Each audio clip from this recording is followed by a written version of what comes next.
So thank you for joining us for companion planting. There's a chat box. We will be taking questions and answers at the end of our session today.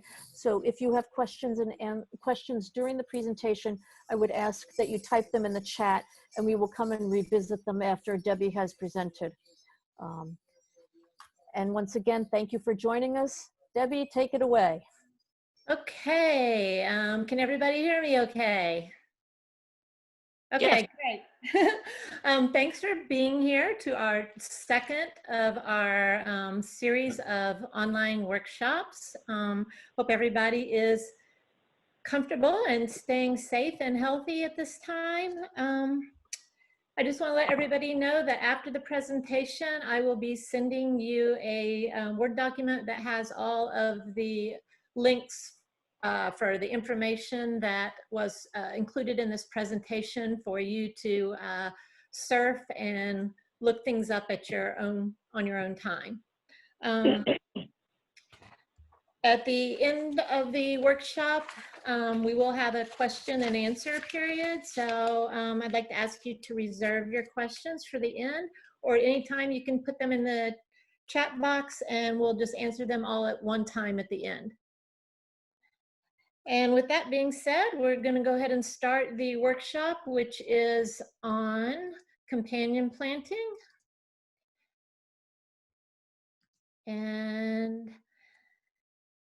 again, this is real quick, Debbie, sorry to interrupt you, but before we get started, I want to let everyone know that this is being recorded for future use. So if you wish to not have your video seen, on the lower left-hand corner, you can hit stop video, and it will stop your video from sharing your face. Just wanted everyone to know that. Okay, thanks, Megan. So anyway, we're going to talk about companion planting in vegetable gardens today. In case you don't know what companion planting is, the definition is the art of growing plants in proximity to each other because of their ability to complement or enhance each other. You'll notice that this definition has the word art in it. I recently had a conversation with somebody that said to me, well, you know, companion planting, that's not really a real thing. It's all just, you know, old wives' tales and that kind of stuff. So I made it a point to actually go and search out science-based information that I can present to you today at the appropriate time in this presentation. So I want to talk to you a little bit about the history of companion planting. The Native Americans and actually the Aboriginal Canadians have a history of planting these three plants together: corn, beans, and squash. These were their primary vegetable crops that they grew for their subsistence. The corn is tall and strong, so it's the tall, strong sister. It supports its younger sisters by growing and providing shade for the squash and providing support for the beans to use like kind of a stalk for them to grow up.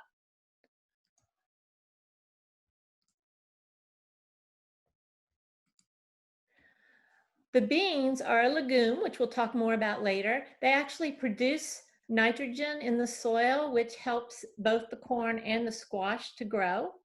So that's the other sister. And the final sister is the squash. And the squash grows low to the ground, blocks weeds, and also preserves some moisture for the plants to grow. So this is the original kind of Native American folklore.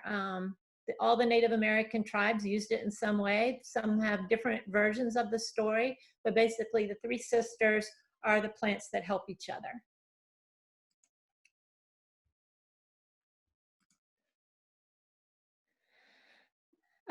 Here's my little garden companion, Lucy. She's going to show us why we use companion planting in the garden. As we said with the corn, there are physical benefits, and we're going to talk more about that specifically later. A lot of times the companion planting purpose is for insect control and attraction of beneficial insects in addition to repelling the problem insects. And also nutritional benefits. There are some scientifically based evidence that some plants will produce things that exude from their roots, for example, that will actually help a nearby plant. So some examples, as far as physical benefits, most melons, squash, pumpkin, cucumbers like a little bit of shade, as do lettuces also. So tall crops that are canopy crops like corn and even sunflowers will help provide some shade for those plants. Flowers and herbs are both beneficial to attraction of pollinators and to the repelling of pest insects. Some plants, we'll talk more about this later, but some plants have nutritional benefits because they take their nutrients at different levels. For example, a root crop planted next to something that's not a root crop can be planted close together because they take their nutrition from the soil at different soil levels. And carrots and peas are a good example of a nutritional benefit. Carrots actually exude something from their roots that benefits peas. And we'll get into all of this in more detail here in a minute. So canopy plants. This is a picture of lettuce that's being shaded. Lettuces like a little bit of sun and a little bit of shade. You can provide a natural trellis by growing something nearby that shades it, a tall plant. Okra is another good one. Or you can actually put a trellis in and let some other kind of vine climb on it that will shade the plant. So this will either support or shelter or shade vegetables that like more shade. My garden is pretty sunny except for in the back, so I have some things at critical places where I'd like to provide more shade for certain of my plants. This is a big one. This is really the main reason that a lot of people use companions that will attract beneficial insects. This picture is a lady beetle. Lady beetles love to eat aphids. So if you have a problem with aphids in your garden, you can attract lady beetles by giving them shelter. I have actually a ladybug house, or providing plants that will shelter them. So you can grow plants that provide a habitat where these beneficial insects can find shelter. You can grow plants, and we'll talk more about that later, specific plants. Herbs are really good, that provide food for the beneficial insects, so they'll come. And you can also provide shelter, whether it's insect home or some place where they can just hang out. And I will show you that when we get to the herbs. Another way that you can take care of pests is you can use some plants that will actually have an odor or some kind of something that they exude that will actually be a repellent to pests. You can attract predatory insects that will eat the other insects. For example, let's see. Lady beetles are a predatory insect, praying mantis, garden spiders, those are all good ones to have in your garden.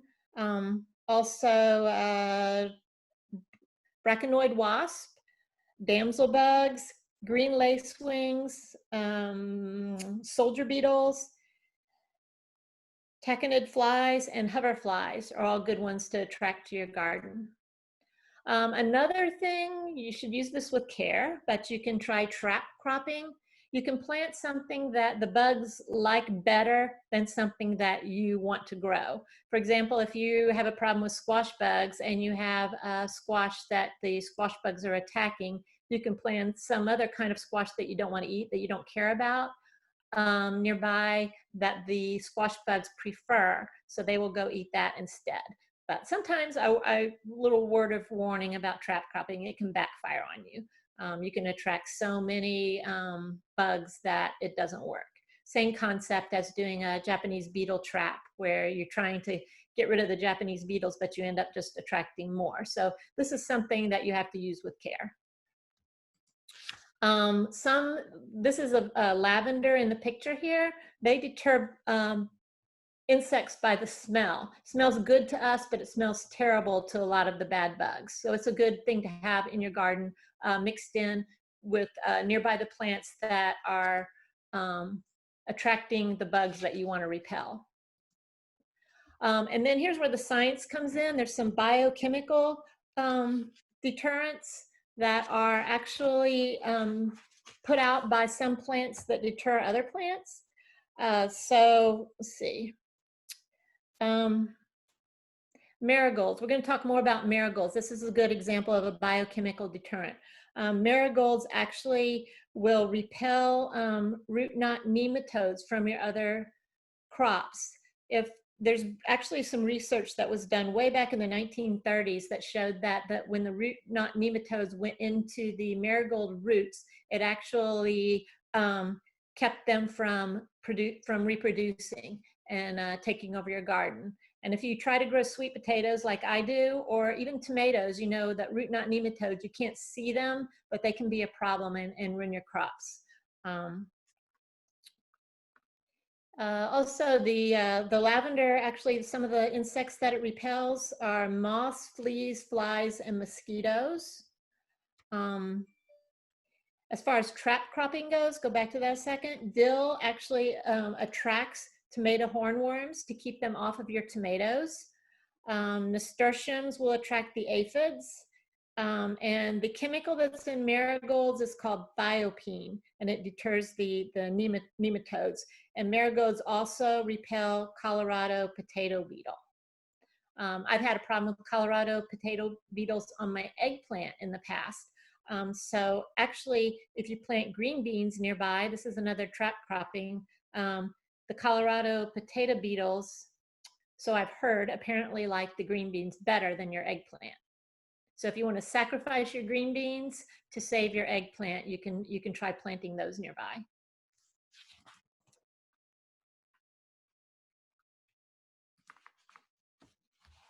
Okay, and talk about a little bit more about legumes here. What is a legume anyway?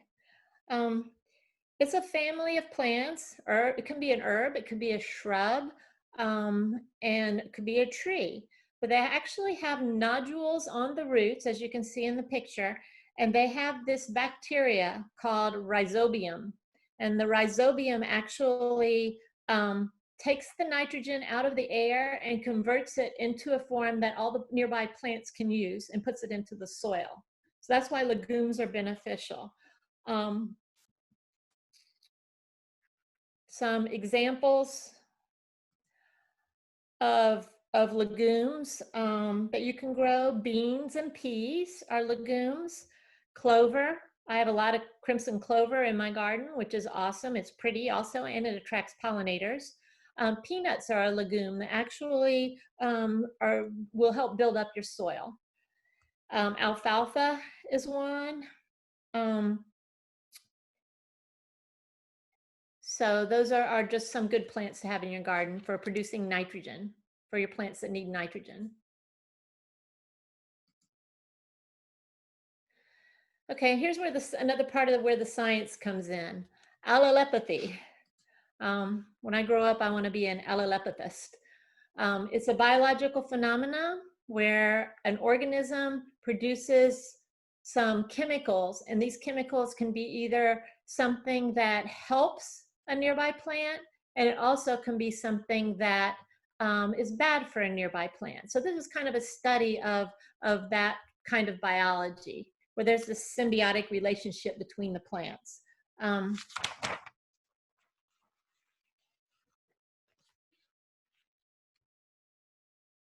So the release of the biochemicals in your crops, they're called Allelo Chemicals. They come from one plant either by leaching, root exudation, volatilization through the air, or a residue of the decomposition. For example, like if the leaves fall off and they fall into the ground, some of those leaves laying there can affect the roots of nearby plants as they decompose. So that's allelopathy. Herbs. I love my herbs. I would always have herbs in my garden because they are some of the actual best companions. What herbs do is they provide food and shelter for beneficial insects. Most herbs bloom, so they will attract both predatory insects and pollinators. The smells of many of the herbs will actually repel the insect pest. And it's also been shown that growing nearby, they will use some of this allelopathy to improve the growth and the flavor of the nearby vegetables.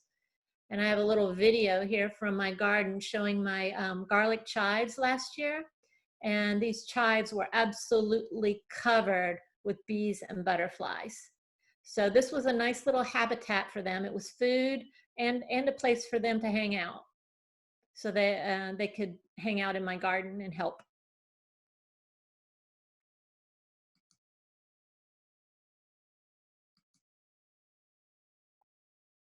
In addition to herbs, flowers in the garden are some of the best companions because, as you know, they attract both pollinators and beneficial insects.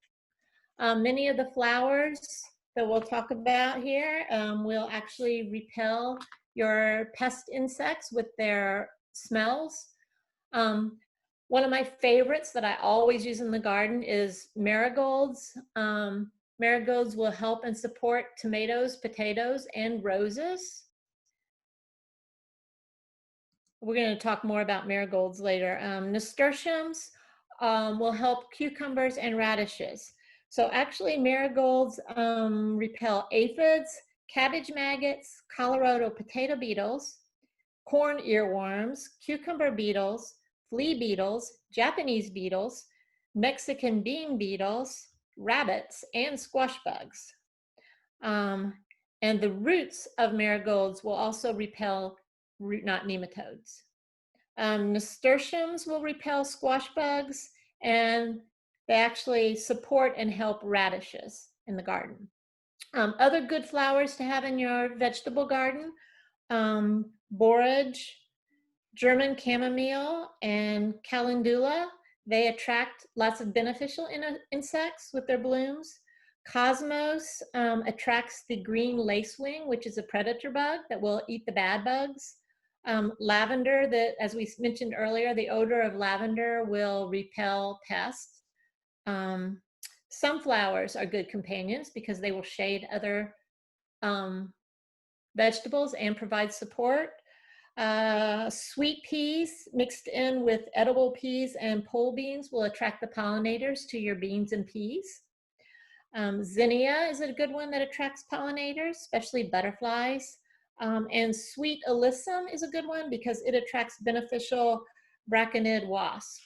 So those are just some good flowers to have in your garden, in addition to my favorites, marigolds and nasturtiums.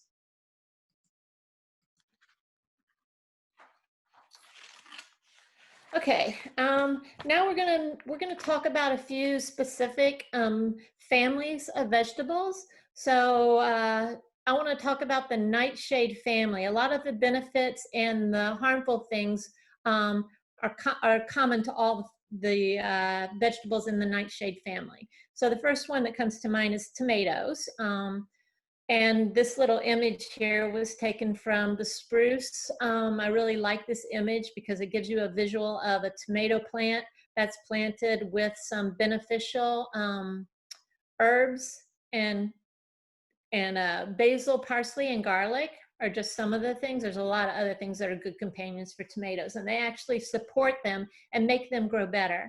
Other things that should not be planted with nightshades, including tomatoes, are things in the Brassica family, like cabbages and broccolis, and also fennel. And we'll talk more about fennel later. Fennel is really something in general that shouldn't be planted in your garden at all, except for near dill, but you don't really want to put it there because it will actually cross-pollinate with dill. So it's a good thing to have in your garden, but it's better to keep it away from your other plants, maybe in a pot, because it does attract a lot of pollinators.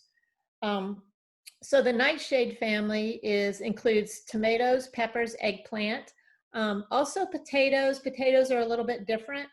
And actually even belladonna is in the nightshade family. So that should ring a bell, give you a hint about some of the problems you could have with nightshades. All the nightshades, all the members of the nightshade family contain a toxic alkaloid. It's called alpha-solanine, or just solanine. There's a lot of it in the leaves and the stems, which is why you would never eat the leaves or stems of a tomato plant, because it could actually poison you. And it's also present in green potatoes, can poison you, and green tomatoes to a lesser extent. The good thing about the solanine is that it will, it's toxic. The solanine is toxic to the asparagus beetle. So a good companion for tomatoes would be asparagus, because if you have grow asparagus and you have a problem with asparagus beetles, the solanine in the nightshades will actually help take care of the asparagus beetles for you. And another reason asparagus is a good companion for tomatoes is it contains a chemical that also will deter root knot nematodes, and root knot nematodes can be a problem with tomatoes.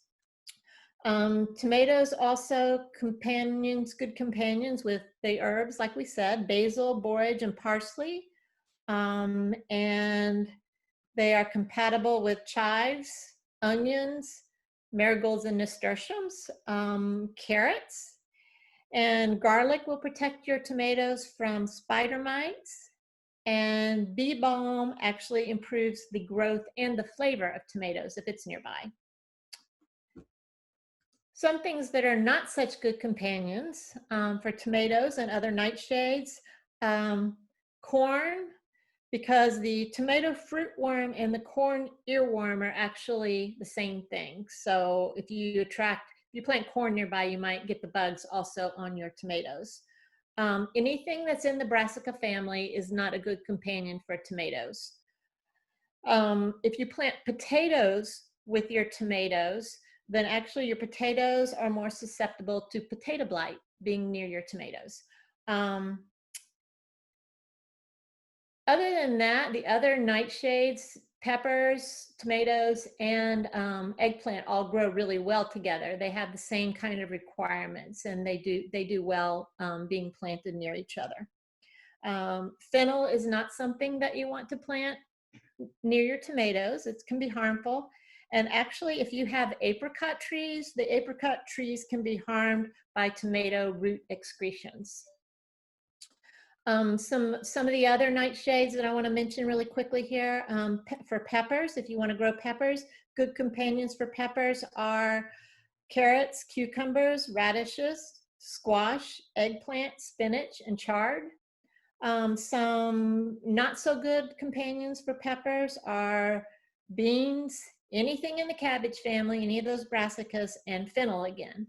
So you don't want to get fennel near any of your nightshades. The next group, and I'm kind of grouping these because I can't go into every single possible vegetable you may want to grow in your garden, but I'm going to give you the resources where if you want to look up a specific vegetable, you'll be able to do that. So good companions for plants in the Brassica family. The Brassica family is basically the cabbage family, and it includes cabbage, kale, kohlrabi, broccoli, Brussels sprouts, collards, and also similar considered cold crops are rutabagas and turnips. They have some kind of the same conditions. So good things, really good things to have near your Brassica plants are a lot of herbs, dill, celery, chamomile, sage, peppermint, rosemary, onions, and beans. Beans are good because they provide nitrogen. Rosemary, mint, garlic, and thyme are all good things to have with your cabbage. celery, potatoes, and onions will actually improve the flavor of your broccoli if you plant them nearby. Some of the things that are not so good to have near your brassica, tomatoes, eggplant, and peppers, like we said before, things in the nightshade family. Strawberries don't do well with your cabbages. Pole beans are not a good companion. Mustard greens, lima beans, snap beans, and squash are not as good of companions for your brassica. If you grow broccoli, broccoli is more of a cool weather crop, as are a lot of the brassicas. So you don't have a lot of that cross where you're growing a warm weather crop and a cool weather crop at the same time. But broccoli needs a lot of calcium. It sucks the calcium right out of the soil. So if you're planting tomatoes, if you've ever heard of putting eggshells into the hole when you're planting the tomatoes, this is to provide calcium, because tomatoes also need a lot of calcium. So if you plant a tomato which requires calcium next to something in the brassica family, which is going to suck all that calcium out of the soil, that's why your tomatoes won't do well. So that's the explanation of why that works. So you shouldn't plant broccoli with other things that need a lot of calcium, and those are asparagus, cantaloupe, sweet corn, pumpkin, and watermelon. Also, something interesting about broccoli is it actually doesn't like to be planted in the same place. So it actually leaves a residue in the soil. If you try to plant broccoli in the same spot the next year, it won't do well. The next group of plants I want to talk about are the cucurbits. Cucurbits include cucumbers, squash, pumpkins, which is a kind of squash, of course, and melons. Good companions for cucurbits are corn, sunflowers, because they provide some shade, and most of your cucurbits, with the exception of watermelon, like a little bit of shade. Morning glory is really good. It actually stimulates the germination of cucurbit seeds. Nasturtiums will repel the squash bugs. So I always keep a lot of nasturtiums on, interplanted, because I do have a problem with squash bugs in my garden. And if you have a problem with cucumber beetles, radishes will help repel the cucumber beetles. Something that is not as good of a companion for cucurbits are potatoes. And that's really not because it harms the cucurbits, it's because the cucurbits are harmful to potatoes. They will actually encourage your potatoes to get a potato blight.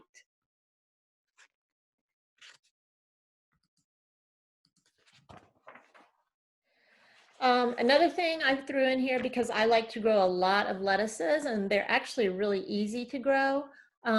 Lettuces don't like too much sun, so you want to plant them somewhere where it's part sunny and part shady, so they're good companions with plants that will give them a little bit of shade, some of those canopy plants.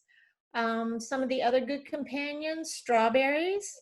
If you plant strawberries, interplant your strawberries in with your lettuce and your spinach. It actually enhances the productivity of all three plants. And another good thing about planting these with strawberries is the leaves of the lettuces will keep the birds from finding your strawberries, so they'll protect them in that way. Also, chives and garlic near your lettuce will deter the aphids from coming, and sage with your lettuce will repel slugs. Some bad companions, there's really not a lot that's a bad companion for lettuces. The only thing really is fennel. Fennel is the one thing I say don't plant with your lettuces. Some things that might be a little bit detrimental to lettuce are celery, cabbage, and parsley, but it's not a lot. Lettuce is actually very easy to grow. If you grow beets near your lettuces, that's another good thing. They will add minerals to the soil that your lettuces can use. So beets are good companions.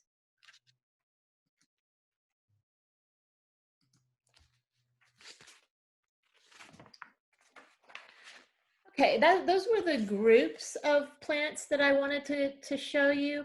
But if you have questions, any questions about something specific you want to grow in your garden, I want to show you a couple of online resources that I found that have some really good charts. Actually, this chart here on the right is a chart that I use a lot. I'm actually going to send you this chart myself as an attachment to your follow-up email. And then you just kind of go down and across, and where the row and column meet, if it's red, that's something you shouldn't plant together. If it's green or light green, it tells you what the benefits are. And the chart I'm actually going to send you also has some information about insects that are attracted. But first I want to show you some of these online resources. So let me see if I can get to this. So this is a fact sheet from Cornell University. We like to use, as master gardeners, fact-based information, and we rely on other extensions, fact sheets sometimes, to give us the information we need. So this is a nice fact sheet with some information about specific vegetables. All of these are different, and some of them have more and some of them have less information. So if you're looking for something specific, you may have to poke around and look at a few of these. The really cool thing is actually, as you go down here on this one, there are a few charts. This particular chart shows you what pests attack your vegetables and what plants will can be used to repel them. So this is some interesting information if you're having a problem with a specific type of garden pest. Here are your companion plants. What plants work well with other plants? And as you can see on the left in the list of plants, many of these are herbs. That's why I say herbs are very helpful in the garden. Debbie, we're not able to see the fact sheets. You're not seeing it on my screen? No.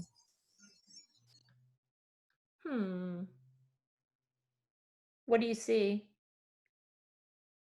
We just see the companion planting chart slide, but we don't see the actual, when you click on the link, we do not see the actual fact sheets.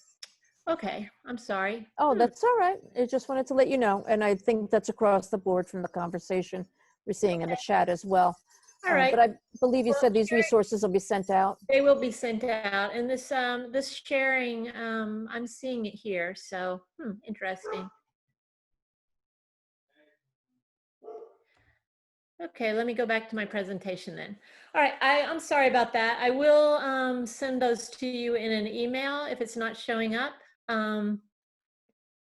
Here is another one from Virginia State University, and this one has a chart on vegetable crops and what they're suitable and unsuitable. So the good companions and the bad companions will both be on that one.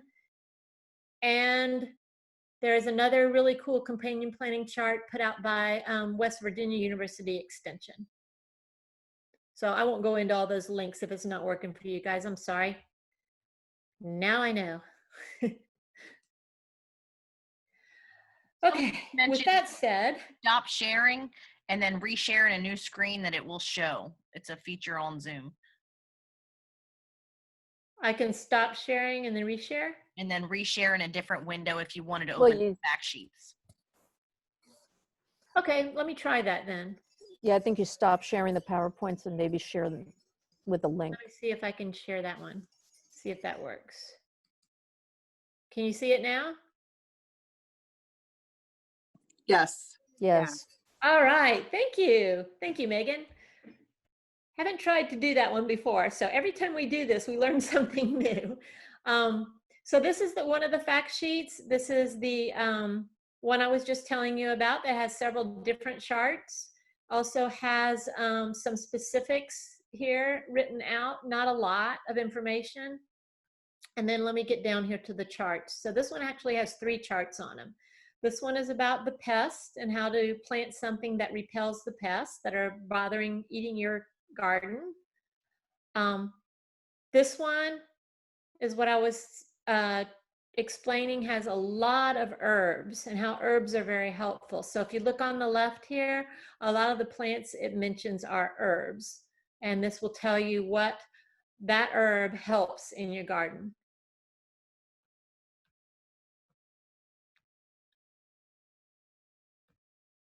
And then there's another chart about what plants actually will cause damage to other plants. So these are the harmful plants. So this is like broken up into 3 different charts on this particular fact sheet. And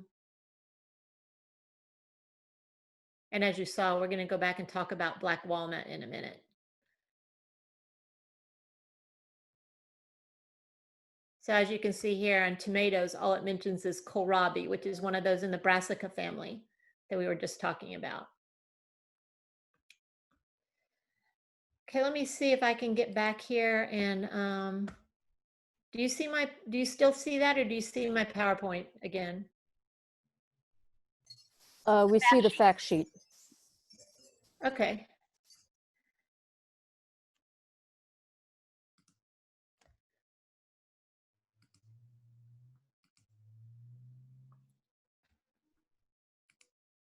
Let me get back to it.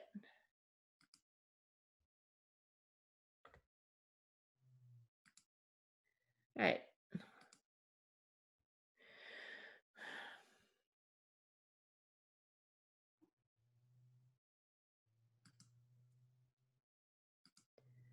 Okay, here's the second one that was on that list.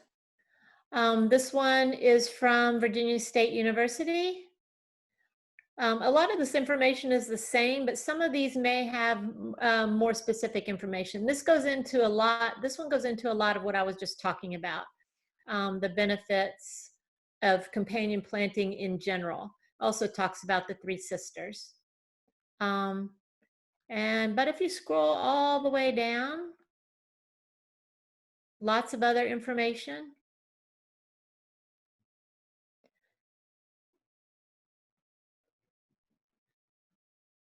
And then there is a chart here. And this chart actually tells you the good companion and the bad companions on the same chart.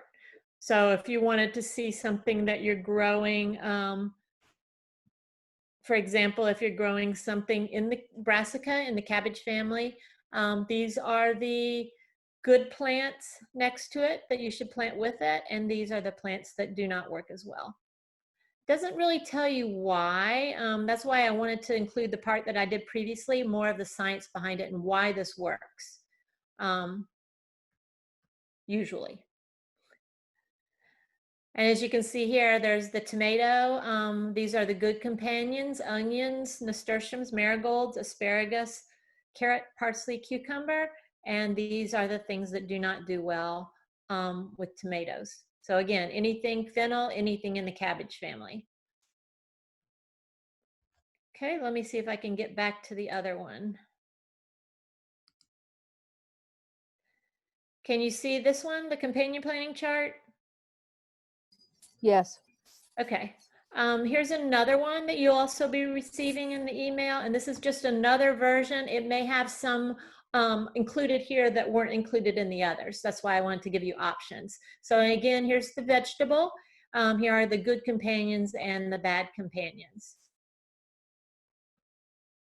And sometimes you will see conflicts, and that's just a matter of different people researching different things. See what they say about tomatoes here. Basically the same information on this one about tomatoes. So anyway, I am going to return to my presentation. And again, you guys will receive all of these in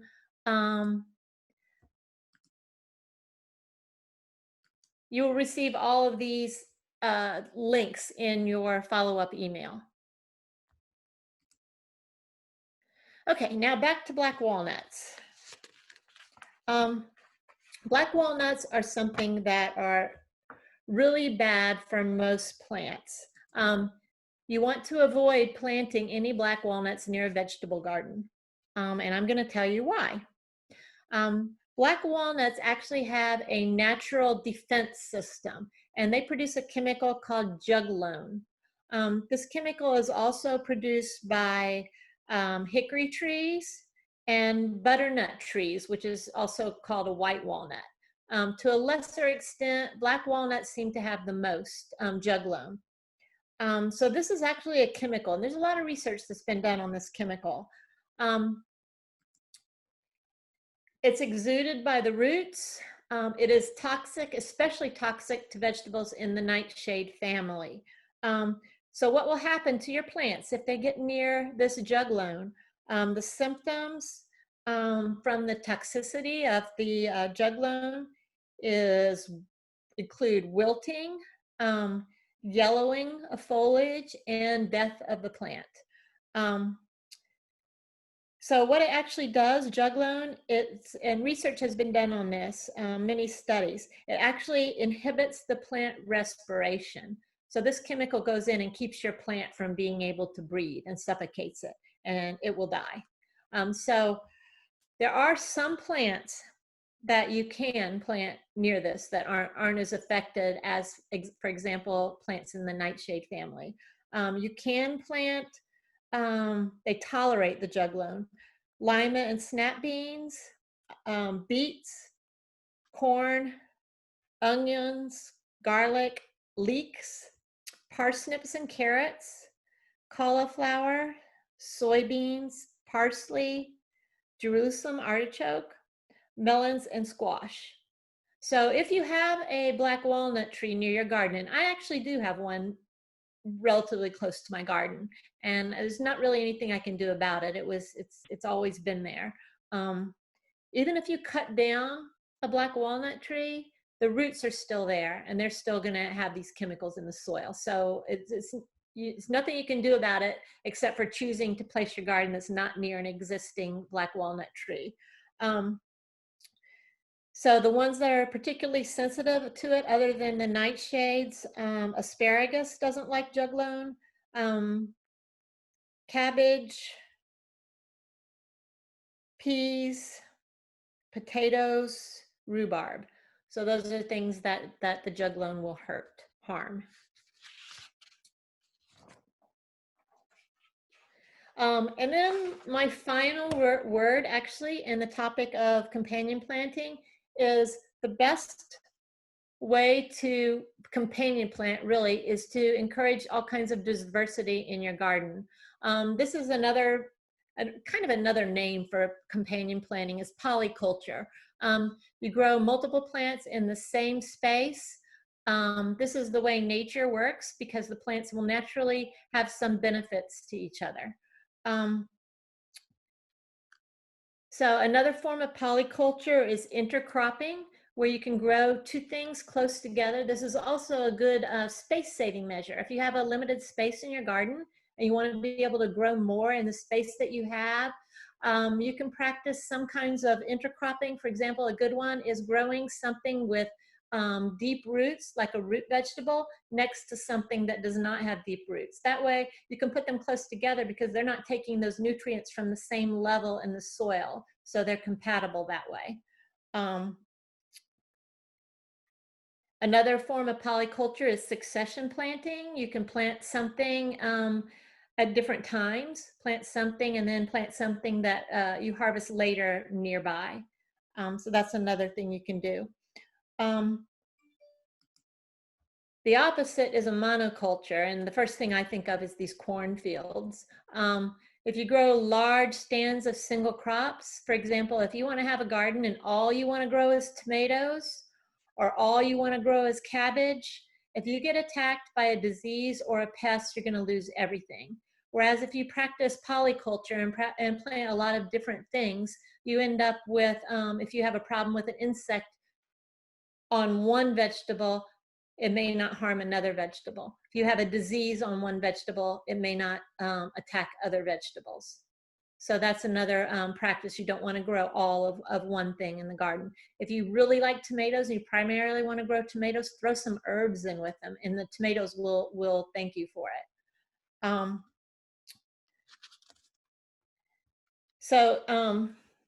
I wanted to say also as a last word, there's not been a lot of consistent research that's why sometimes people say it's not real. There's been a lot of research, there's been a lot of experiments, but there are also a lot of variables. So there was one experiment that I read about that was done on how effective companion planting was based on how far apart you planted those plants. And they planted them at all kinds of distances away from each other and collected data to determine what were the best distances between plants. So sometimes it's just an ongoing experiment to figure out what's the best for you, because your garden is not like your neighbor's garden or my garden. We have different soil. We may have different amounts of shade. We have different amounts of water. So the best thing to do for you is try some of these things and keep records, write it down. If something turns out to really work well, if you plant basil with your tomatoes and you notice that your tomatoes tasted so much better this year, then you can make a note of that. And then the next time you may want to continue that practice. If you put two things together and it doesn't work out, then keep records of that, and you may not want to try that the same way again. Maybe next time you would plant them closer together or farther apart until you get it down and figure out what works for you. So that is basically the end of the show.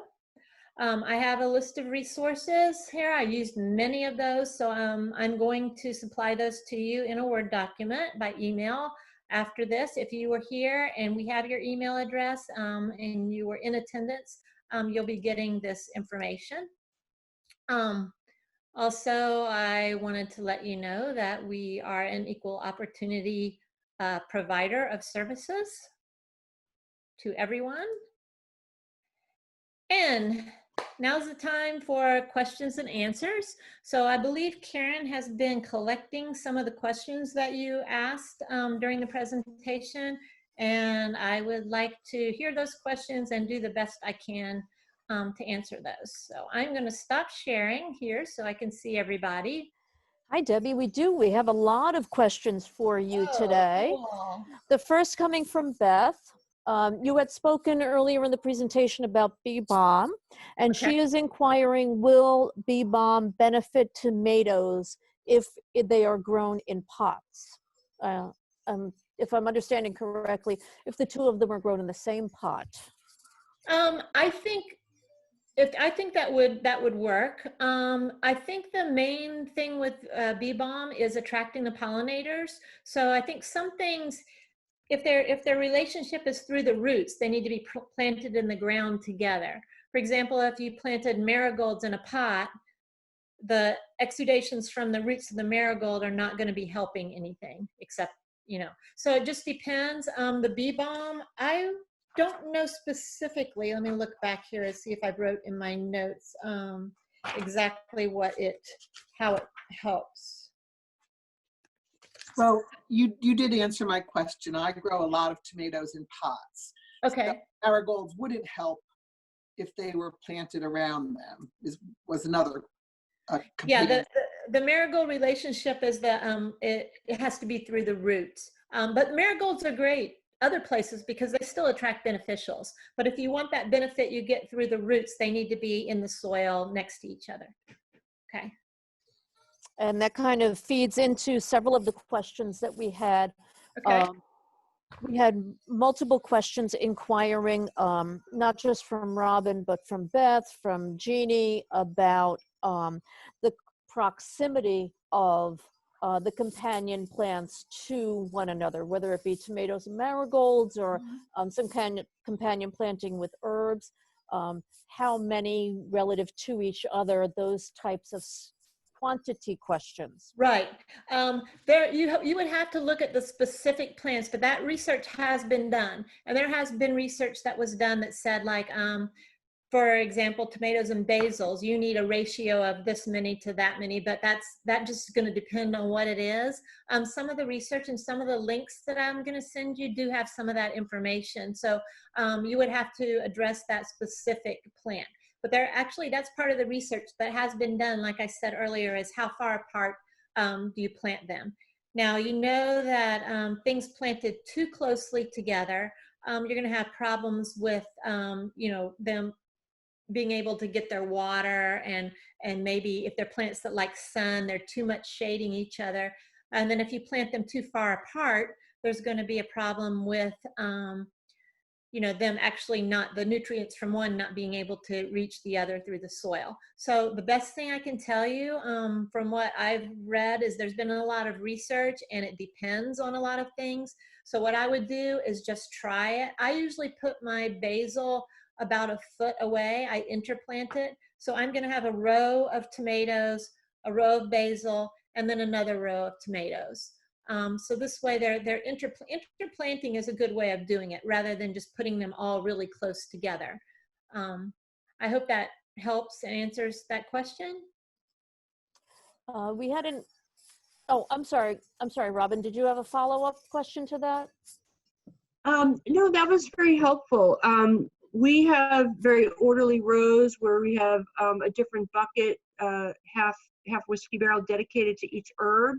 And so many of the herbs you listed as good companion ones were on our list, but our plan was to put tomatoes in a separate area near, but not like in the same soil. So it sounds like it sounds like many of the herbs will be helpful in terms of the pests, but in terms of the nutrient exchange, that may be something different. Right, for the nutrient exchange, unless it's one of those that exudes through the air, that, and I didn't drill down to that level. That's getting way too. Of course. No, you did an amazing job. Oh, thank you. But as far as the root, most of them will exude things through the roots, and that's when they need to be in the same soil. And I would say, you kind of have to experiment, because if they're too close, they're not going to do well. If they're too far away, then there's no point. So but herbs are always great for attracting pollinators and repelling bad pests, even if they're in pots or no matter where they are. Yeah, that's good. Bad with herbs, except for fennel. And I don't know if you'll be sending out a survey, but you mentioned a lot of what the pests are, and I've never been able to see and know what they are. So if maybe a future class would be, this is what this pest looks like. That way I know when I see it that, oh, that's what they were talking about. Yeah, we did have, I think it was like last year, we had a good bug, bad bug class. But that's, that's part of the follow-up survey. We'll also ask you what kind of classes you would like in the future. And that's why it's so important that everybody completes that survey/evaluation, because that's very useful information. We'll ask what kind of classes you want. Yeah. I don't want to guess. No. Make an assumption that everybody wants a class about marigolds. I don't know. Well, I think I may have even requested the companion one, because my limited knowledge was about the three sisters. So I was thrilled that you started with that. Thank you very much. Oh, okay, great. Yep. In follow-up to Robin's query, Debbie, there was also a question that was quite interesting about planting legumes in relation to other varieties of the plant because of the nitrogen that they put in the soil. Should these individuals switch up the rows, or maybe interchange the legumes in a different way? Are you talking about planting all the legumes together? Or I'm trying to understand the question. So the question was from Heidi, and she said, how should you plant legumes in relation to other varieties that can benefit from the nitrogen the legumes produce? Switch up the rows with legumes, or interchange in a different way? It's going to depend on your space. I grow a lot of lettuces, so I have raised beds. So a lot of it depends on whether you're growing in pots, containers, raised beds, or in the ground. I have raised beds, and actually in my lettuce bed, I have 3 plants, which are gummy berries, which I didn't mention because they're a little bit rare for here. But I have 3, they actually are nitrogen fixing plants, which means a legume. So they actually are putting nitrogen, which helps my lettuce. The lettuce is green. It's a green vegetable. Anything that's green needs a lot of nitrogen. So if you're planting something that you want to produce a lot of fruit, you don't want to give it too much nitrogen. So you want to go light on the legumes, because you don't want to have, you want your plant to be green, but you don't want it to be so much green that you don't get flowers and fruit on your tomatoes or your cucumbers or any of that stuff. Even sweet potatoes. I grow sweet potatoes, but I don't put legumes in with my sweet potatoes because I don't want all vines and no roots. Besides, the vines are crazy all over my garden if I do that. So it just depends on what you want from that plant. If you want to plant legumes, I would spread them out and intersperse them between the other plants, intercrop in some way. It just depends on your space, how you're going to do that. There was another question from Janine, and she asked, what was the crop to plant to deter tomato hornworms? And I thought you said dill. Was that correct? In the very beginning, you talked about planting, and they would go to that instead of being on the tomatoes. Right. There was also another tomato question about, you know, some concerns about the tomatoes being misshapen. And I wanted to give a shameless plug that there was also another free lecture that we will be providing May 13th at 1 o'clock about growing tomatoes in Delaware for anybody who's interested. But Debbie, what do you think? I think everybody should come to your class. And I think most people who signed up for this class did also sign up for the tomato class. So we're doing great. We have I think for the tomato class, we have 105 people signed up. So we're getting a lot of good response from our online workshops. And yes, what I was talking about, the tomato hornworms, when we were talking about trap cropping. So the dill will attract the tomato hornworms. So what you would probably want to do is keep it a little bit away from your tomatoes, which is trap cropping, so that it will go to that. So you don't want to put the things that attract them right close to your tomatoes, or you've got two things right together that are both attracting the same bug, and that's where it's going to go. So it's a balance. I'm not a really big, I'm a little scared about trap cropping myself. It would have to be something that you would have to try and see how it works. I don't have problems with a lot of bugs in my garden, and I don't use any chemicals. My garden is organic, and I actually try to attract ladybugs, and we actually had some pet praying mantises one year that we released into the garden. The problem with praying mantises is they'll eat anything. They'll eat good bugs, bad bugs, each other. They don't care. So you have to try to keep them away from each other. And but the tomato hornworm, I actually had one last. Go ahead. Well, Lee had a question about. He said the bottom of his tomatoes get a rotten spot. To me, that sounds like blossom end rot. To me, that's, without seeing it, it's hard to say. But most likely, you know, companion planting is not going to be what your answer is. But another shameless plug to sign up for Karen and Berna's workshop on May 13th. Yeah, that's the blossom end rot, if that's what it is. Sometimes if you get, it's inconsistent water. If you get too much water or too little water, inconsistent, there's not really a whole lot you can do about it, unless Karen has more to tell you what you can do about it on her workshop, which is possible. I may learn something from that. Yes, we do speak about that, actually. Yes, sure. that among other pests and concerns. And it's a bit longer of a workshop, and we go into all kinds of great things. So I don't want to give too much away. There was a question from Danielle, if you don't mind. She's actually planting cantaloupe for the first time this year. Okay. And she understands that they cannot be grown with cucumbers because of the cross-pollination. So she's asking, again, that distance that many people have spoken of, you know, how far away should they be, because space is often a reality for gardeners. Right. 5 feet, 10 feet, what have you. Yeah, I can't answer that specific question about exactly how far they should be away from each other for cross-pollination. You know, the farther the better is probably all I can say if you're growing both of those.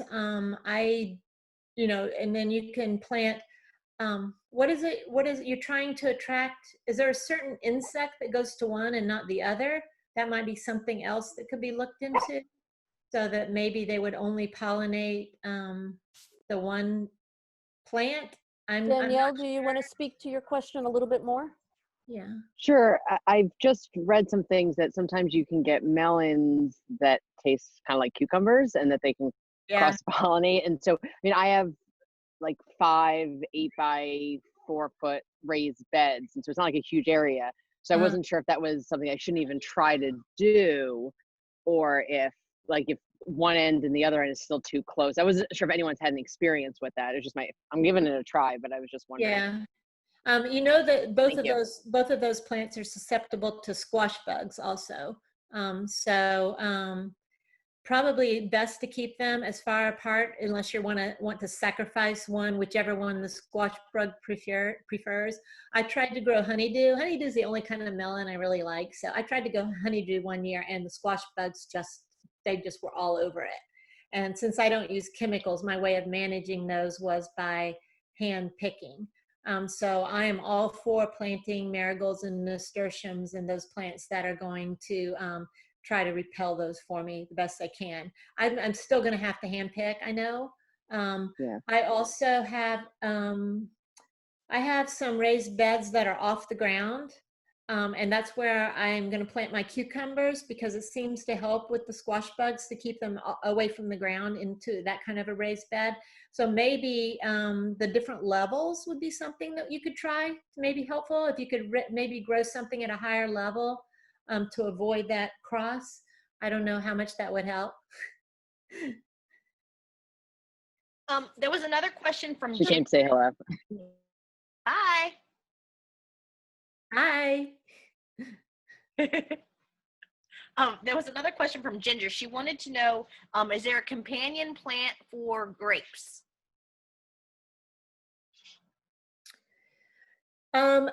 I didn't really address grapes in this presentation because I was trying to focus for the most part on vegetables. So I would say your best bet is to go to some of those charts that I am going to provide you in the links, and see if grapes is on those charts anywhere. I didn't specifically go into fruits, except I talked about a little bit about strawberries. I don't grow grapes. I grow a lot of berries, and I do, you know, I plant things the best I can to address the companion planting issues. And I'm not really sure about grapes. You just want to make sure that you have something that will pollinate them.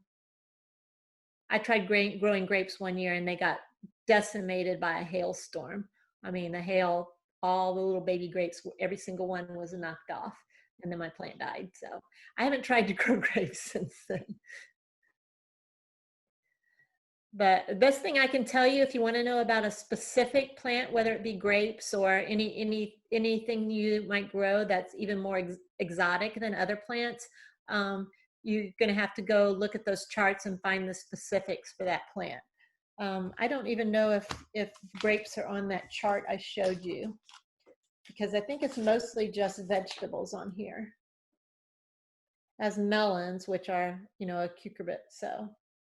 But it doesn't really go into fruit on that chart. So you would have to just go online in some of these resources that we provided and see if you can find specific information for grapes. I put the evaluation link into the chat box. It turned out a little wonky, but there that is the evaluation, if everyone attending wouldn't mind filling that out. Were there any other questions that we might have missed during the chat box review?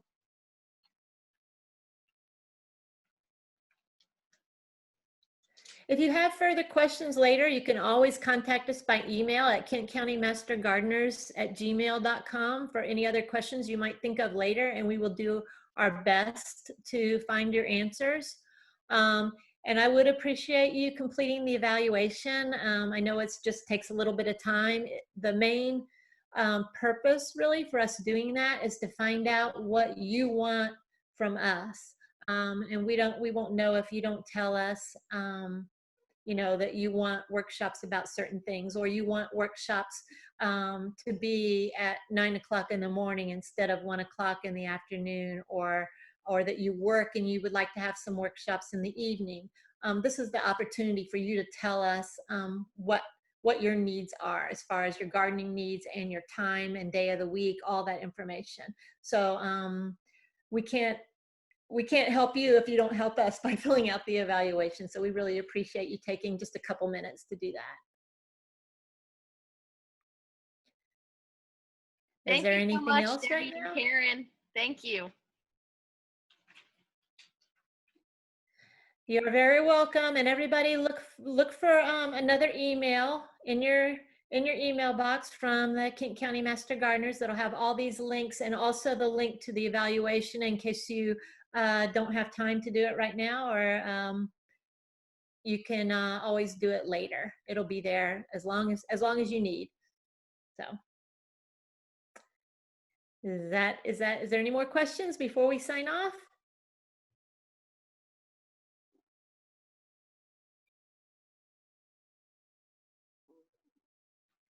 Thank you. Yes, I have one. I can't open the evaluation link. So if you could email that from the chat, it doesn't open for me. So all right. Let me try to send it again. I don't know if it works or not. I just clicked on it and it didn't go anywhere. I'm not real techie. When I cut so it could be after I close it off. When I cut it from the email, Debbie, it looked real wonky. When I put it in there, it didn't look like you. All right, let me try it here. Let's see how I it can turns out. paste it. Do you see that? Can you see that now? Yeah, it looks different than the one I You can shared. see if Let me see if it'll go to it. yeah, the one you shared was huge, Megan. I know. I don't know what happened. This will take you directly there. But it's not hyperlinked, so you would have to copy it and paste it into the browser. But it's basically a Google form like you use to register. I'll include it in your email also. So if you can't figure it out right now, you can always do it through your follow-up email, and that'll be a link you can click on also. Thank you. Thank you very much. Have a good day. That one worked, Debbie. I don't know. The one I pasted was. Huh? I don't know what happened. We'll have to get that kink worked out before the I'm next. sorry. Okay. Someone just said if we have a specific question, can we email them? For instance, last year, my cucumbers were bitter.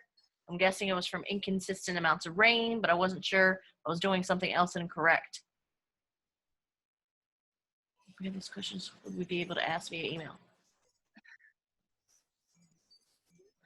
Some of these seem like Ask the Gardener questions. Yeah, you can ask on email, or yes, you can come to our Ask a Master Gardener session, which is also likely to be offered via Zoom at this point, but we'll see.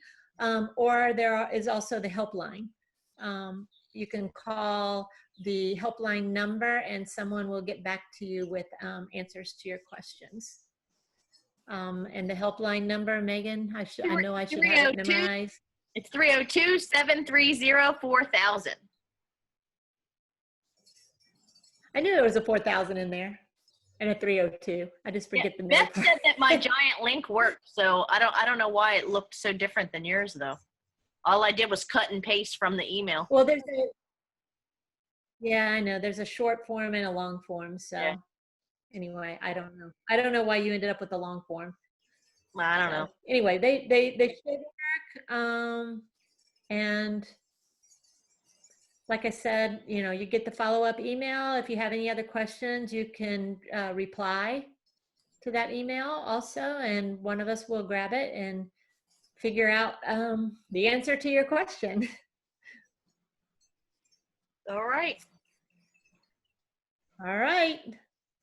Well, I think we're ready to sign off, and we will see you, hopefully most of you, for the tomato workshop in a couple weeks. And everybody stay safe and healthy and wear your mask when you go out in public, and we'll all get through this. That's And we'll be back to doing live in-person classes, although we may continue to do some online still, because there seem to be a lot of people who like it that way, which is fine with us. All right. Megan, any final words? Nope, you did a great job. Thank you, Debbie. All right, thanks, and we'll see you guys later.